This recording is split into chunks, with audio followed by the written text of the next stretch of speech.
আলাইকুম। আমি স্কুল.com-এর পক্ষ থেকে শামসুজ্জোহা বলছি। স্কুল.com-এর হেডার টিউটোরিয়ালে আপনাদের স্বাগতম। প্রথমে যখন ওয়েবসাইটটি ক্রিয়েট করা হবে তখন ঠিক এরকম একটি ওয়েবসাইট দেখাবে যেখানে কোনো হেডার থাকবে না। আপনারা যদি হেডার সেট করতে চান সেই ক্ষেত্রে প্রথমে ওয়েবসাইটে লগ ইন করতে হবে এবং লগ ইন করার পর এখানে ড্যাশবোর্ড আছে, ড্যাশবোর্ডটিকে ক্লিক করতে হবে।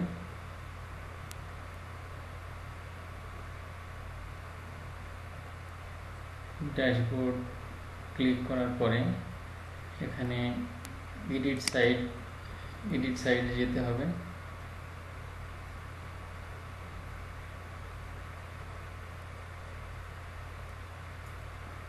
এডিট সাইড থেকে ফাইল, এইবার আপনাকে আগে থেকেই হয় 1140x160 পিক্সেল মাপের একটি ব্যানার তৈরি করে নিতে হবে এবং সেখানে আপনাদের স্কুলের নাম এবং লোগো বসাতে হবে। তারপর আপলোড ফাইল থেকে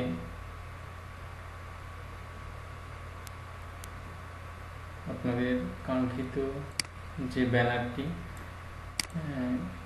সেটি আপলোড করতে হবে।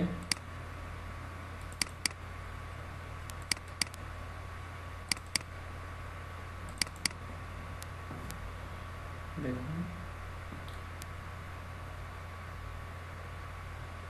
এটি আপলোডের পরে এখানে এই লিঙ্কটিকে কপি করবেন। কপি করে এই স্নিপেটসে যাবেন, যে হেডারটা এডিট করুন এবং HTTP-র H থেকে আপনার PNG-র G পর্যন্ত সিলেক্ট করে ওই লিঙ্কটি এখানে পেস্ট করুন। আপডেট দিন।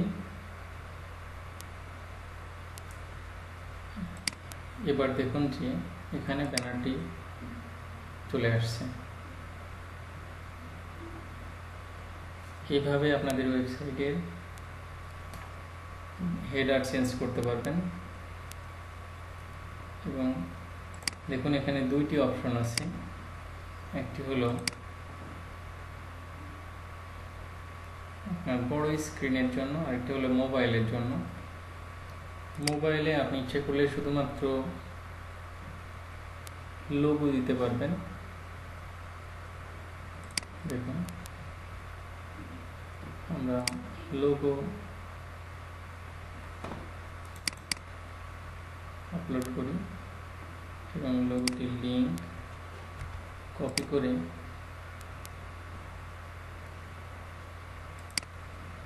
আমরা এখানে বসাই দিই। তাহলেই দেখেন যে মোবাইল ভিউয়ে লোগোটি শো করবে।